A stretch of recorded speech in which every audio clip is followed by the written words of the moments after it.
லக்னமாக வந்திருக்கிறது வந்து கும்ப லக்னம். லக்னத்திலே சனி இருக்கக்கூடிய அமைப்பு. லக்னாதிபதி ஸ்ட்ராங்காக இருக்கிறாரு. ராசியாக இருக்கிறது வந்து சிம்ம ராசி. இந்த சிம்ம ராசிக்கு 2025 மார்ச் மாதத்துல இருந்து அஷ்டம சனி வந்து நடக்குது. ஸோ கோச்சார பலன்களை இதை கணக்கில் வச்சுக்கிறாங்க. அஷ்டம சனி அப்படிங்கிறது வந்து 30 வருடத்துக்கு ஒருக்காக நடக்கிற ஒரு கடினமான டஃப்பான ஒரு டைம் பீரியடு. இது வந்து உங்களுக்கு அடுத்த ஆண்டு ஜூன் 3ஆம் தேதி தான் வந்து இந்த அஷ்டம சனி பாதிப்பு வந்து விலகுது. ஸோ இப்போ நடந்துக்கிட்டு இருக்கிற திசை அப்படின்னு பார்த்துட்டோம்னா ராகு திசை நடந்துக்கிட்டு இருக்கு. ராகு திசை 2035 நவம்பர் வரைக்கும் உங்களுக்கு ராகு திசையில தான் உங்களோட ஜாதகம் வந்து பயணிக்கும். இந்த ராகு திசையில் பர்டிகுலராக இப்போ நடந்துக்கிட்டு இருக்கக்கூடியது புதன் புக்தி. 2025 நவம்பரில் ஆரம்பித்து 2028 மே மாதம் வரைக்கும். ஸோ இதுக்கு முன்னாடி ராகு திசையில் இதுக்கு முன்னாடி நடந்தது புதன் புக்திக்கு முன்னாடி, அதாவது 2025 நவம்பருக்கு முன்னாடி நடந்தது சனி புக்தி.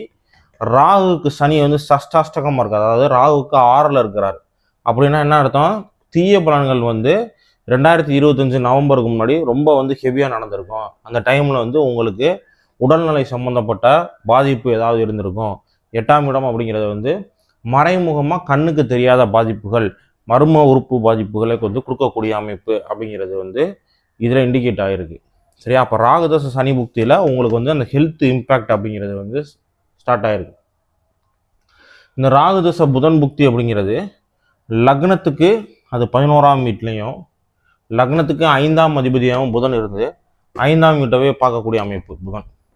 இது வந்து ஒரு பாசிட்டிவான டைம். அந்த 2025 நவம்பருக்கு முன்னாடி இருந்ததை விட இப்போ நடக்கிறது வந்து பாசிட்டிவான டைம்.